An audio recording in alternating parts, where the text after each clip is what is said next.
Kwa mwenendo wa Al Ahli ya Misri katika eneo lao la kuzuia, hakika inatoa matumaini walau kwa Watanzania, kwa wananchi Yanga kuelekea mechi zao mbili za back to back dhidi ya Al Ahli katika hatua ya makundi kwenye kundi lao la B, mechi zitakazochezwa kati ya tarehe 23 mpaka tarehe 30. Ya kwanza itachezwa tarehe 25 kule Misri, halafu na nyingine itachezwa nchini Tanzania.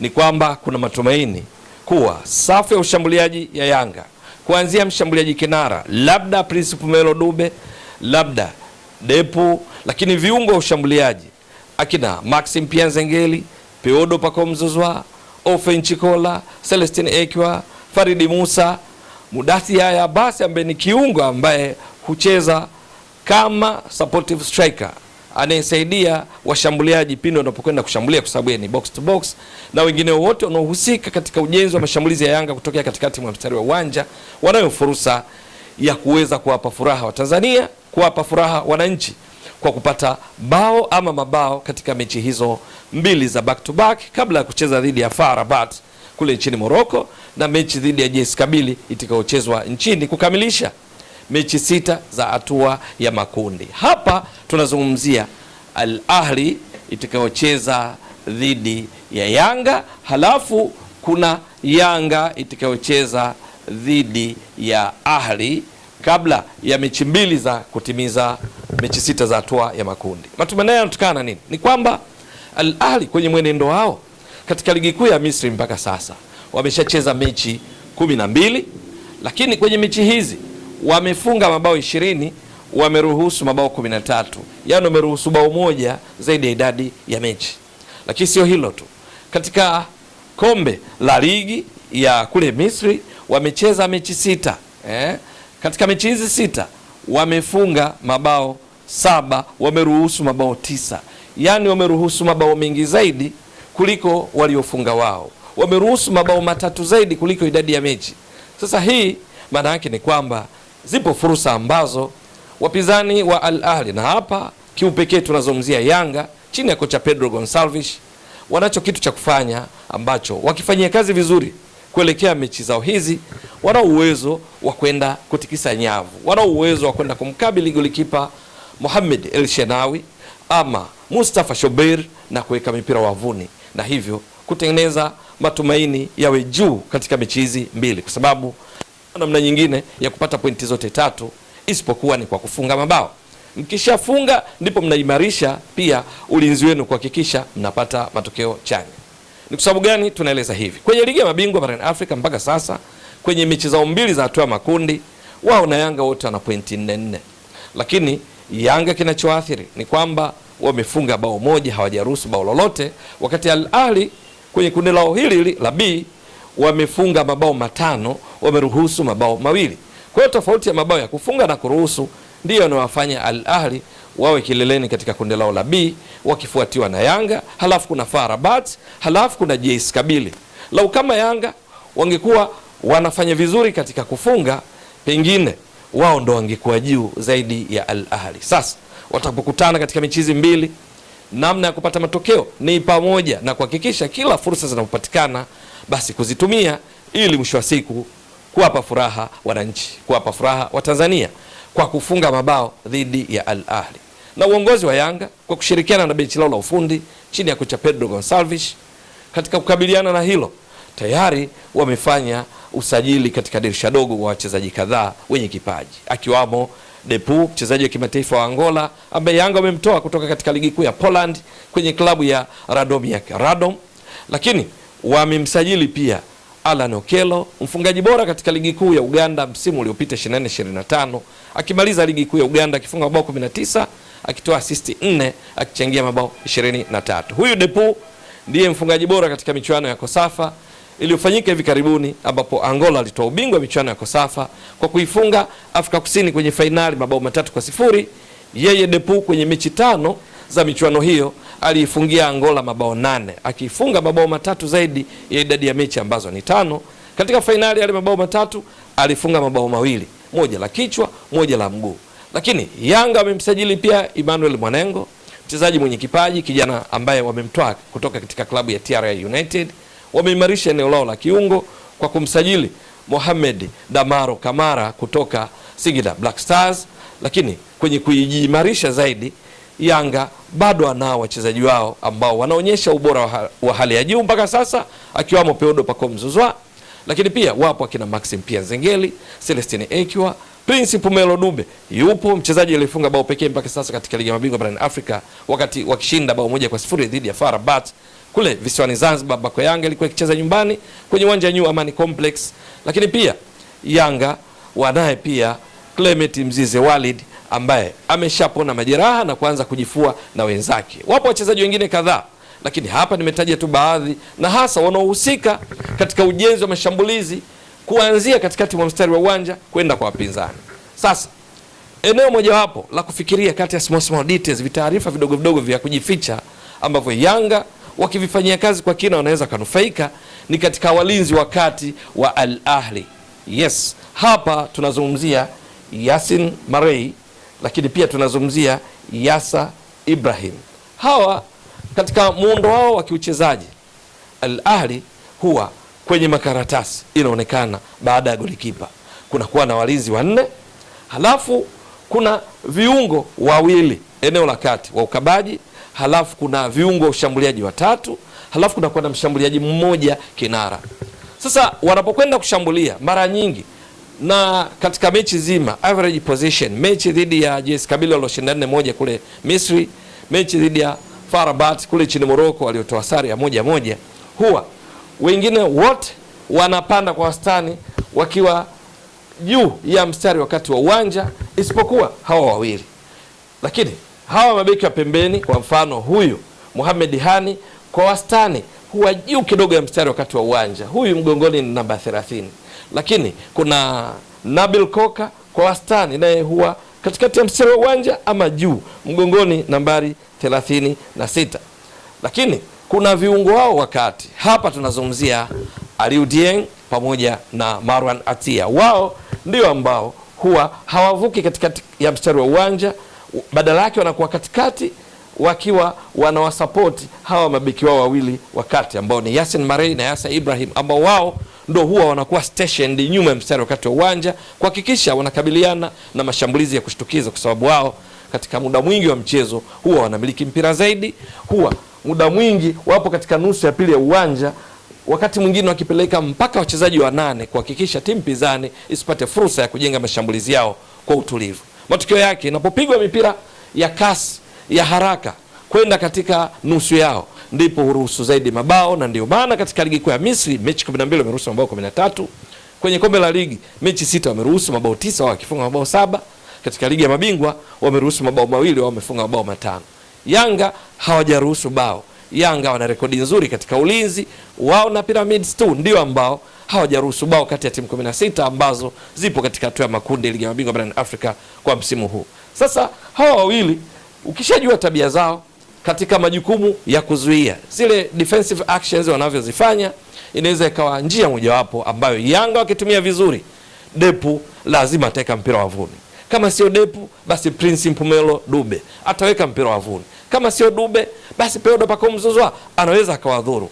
Kama sio hao, basi Maxim Pia Nzengeli. Lakini yeyote anayekwenda juu katika kusaidia mashambulizi, kina Zuka Abuya, inapotokea nao wanapanda, wanao uwezo wa kufunga, kwa sababu tu wakishajua tabia za hao wawili ambao ndo linchpin, ndio mhimili katika kuzuia, kwa sababu wachezaji wengine wote wanakuwa ni offensive minded, ni wachezaji wenye kuanza shambulia mpaka mabeki wao wa pembeni. Ndio maana mpaka sasa Al Ahli kwenye mechi mbili hizi wamepigiwa mashuti 22, kati ya hayo 4 yamelenga shabaha, halafu akaruhusu mabao 2. Yanga wamepigiwa mashuti 21 na wao mashuti ya kulenga shabaha wamepigiwa 7, hawajaruhusu bao.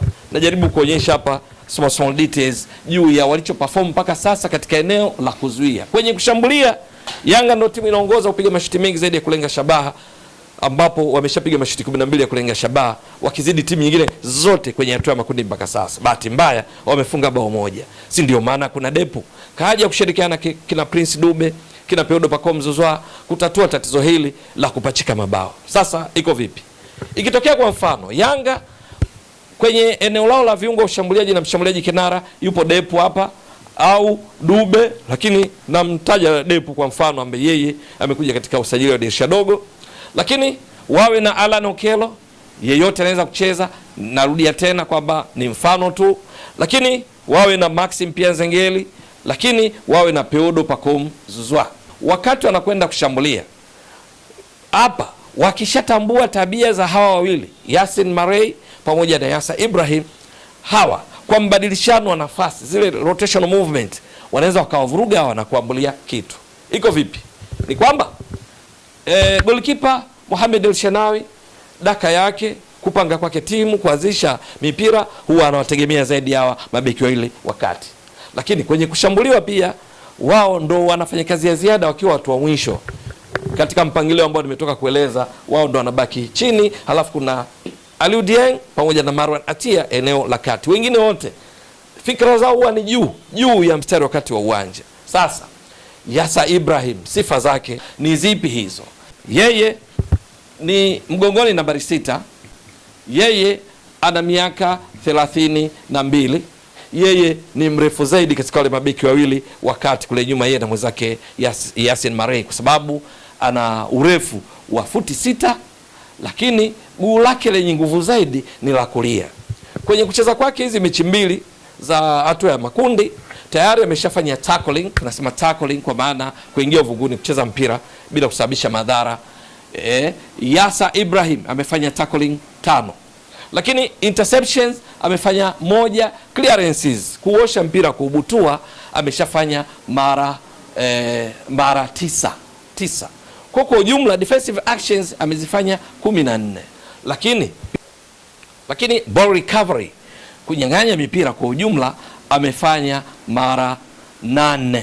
Huyu Yasa Ibrahim kwenye mipira ya juu, hapa ndio eneo muhimu zaidi la kuangalia. Yasa Ibrahim akiwa ndiye mrefu wa futi 6, lakini kwenye mipira ya juu yeye na Yasin Marei, yeye huwa atumiki sana kwenye kuwini mipira ya juu pamoja na urefu wake, bali mipira ya chini kwenye ground jewels ndio ufanikiwa zaidi kuliko mipira ya juu. Ni kwa sababu gani?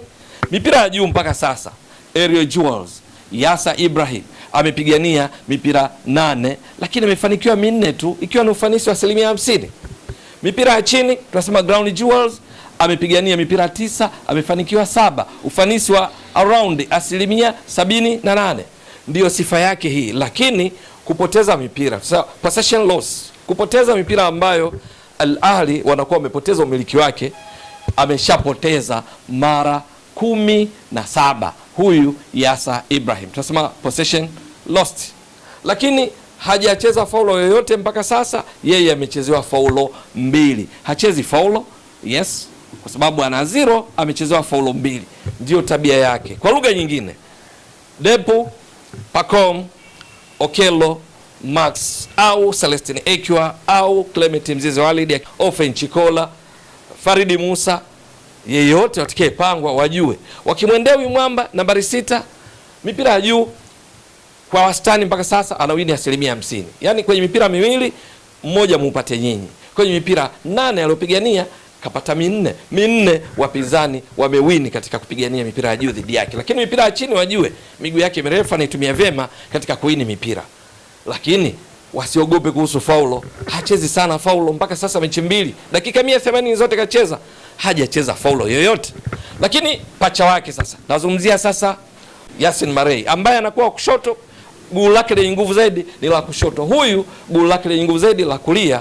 Kwa lugha nyingine, ukitaka kumuini pia wakati una dribble mpira, unaweza ukapita kwenye guu lake la kushoto ambalo halina nguvu sana na kureact kwa haraka kuliko guu lake la kulia ambalo ndilo lenye nguvu zaidi. Huyo ni Yasa Ibrahim, mgongoni namba 6, na umri wake umekwenda kisoka na miaka 32. Maana yake kwenye mipira ile ya kasi ya nyuma ya mabeki, yeye anaweza kawa mlengo haswa kujaribu kumwacha kumfikia Mohamed El Shenawi. Lakini kwa Yasin Marei, tabia zake ni zipi? Kwanza, umri wake ni miaka 24. Yeye kimahesabu ya kibiolojia yeye yuko active zaidi, hasa kwenye mikiki ya kukimbizana kulinganisha na Yasa Ibrahim, ingawa kwenye uhalisia uwanjani wakati mwingine huwa ni tofauti. Tunazungumzia tu tofauti hapa wa miaka, amezidiwa miaka 8 na mwenzake. Lakini urefu wake ni around futi 5, na inchi 11. Kwa lugha nyingine, yeye hajafikia futi 6. Yasser Ibrahim ni mrefu zaidi kuliko yeye, lakini yeye guu lake lenye nguvu zaidi ni la kushoto, na ndio maana kwenye wale mabeki wa kati yeye huwa ni upande wa kushoto, alafu Yasser Ibrahim upande wa kulia. Mgongoni jezi yake ni nambari 2. Ni rahisi kumtambua kwa mtindo huu. Lakini vipi kuhusu tabia yake? Yeye katika tackling mpaka sasa kwenye mechi hizi 2 alizocheza amefanya tackling 2 tu. Kumbuka mwenzake amefanya tackling 5, kuingia uvunguni kucheza mpira bila kusababisha madhara. Interceptions amefanya 2, Yasser Ibrahim amefanya 1 kama tunavyoona hapa. Clearances amebutua mipira. Hapa tuweke vizuri, sorry. Interceptions amefanya 2, clearances kubutua mipira amebutua mara 10. Kwa ujumla defensive actions amezifanya 14, mwenzake 15, kwa sababu ya hizi 9 1 5, kwa maana ya tackling, hii ni interception, hii ni clearances. Hapa tuweke vizuri, unapata hapa 14, amini 15, sorry 15, lakini yeye 14. Lakini kwenye ball recovery, kunyang'anya mipira kutoka kwenye himaya ya wapinzani amefanya mara 3, mwenzake mara 8. Lakini vipi kuhusu tabia nyinginezo kama kucheza mipira ya juu? Mipira ya juu, huyu mwamba ni mfupi kidogo kulinganisha na Yasser Ibrahim, lakini mpaka sasa kwenye mechi hizi 2 mipira ya juu tunasema ground jewels, Yasin Marei mipira ya juu amepigania, area jewels amepigania mipira 10, amefanikiwa 9. Ni ufanisi wa 90%. Yeye ndiye huruka zaidi na kufanikiwa mipira ya juu, kwa sababu katika mechi hizi 2 wachezaji wote JS Kabili, wachezaji wote wa FAR Rabat walipopambana naye kupigania mipira ya juu ikawa 10, yeye kafanikiwa 9, akishindwa katika mapambano mpira mmoja tu. Kwa hiyo ni mzuri zaidi kucheza mipira ya juu. Mipira ya chini ground jewels, yeye kapigania mipira 7, kafanikiwa 4. Ni ufanisi wa around 57%. Kwa kwenye eneo hili la mipira ya chini yeye hayuko vizuri sana kulinganisha na Yasser Ibrahim ambaye amepigania 9, amefanikiwa 7, ufanisi wa 78%. Guu lake lenye nguvu zaidi kwa sababu ni la kushoto kama nilivyotoka kueleza. Namna mojawapo ni kwamba anayemwendea na mpira kujaribu kumpita, basi eneo uzuri la kujaribu kupita na mpira ni kwenye mguu wake wa kulia ambao nguvu yake sio sawa na mguu wa kushoto katika kureact, katika kujibu mapigo, kufanya maamuzi. Kwa hiyo ni eneo mojawapo, lakini unaona kabisa kwamba kwenye mipira ya juu yuko vizuri zaidi kuliko chini.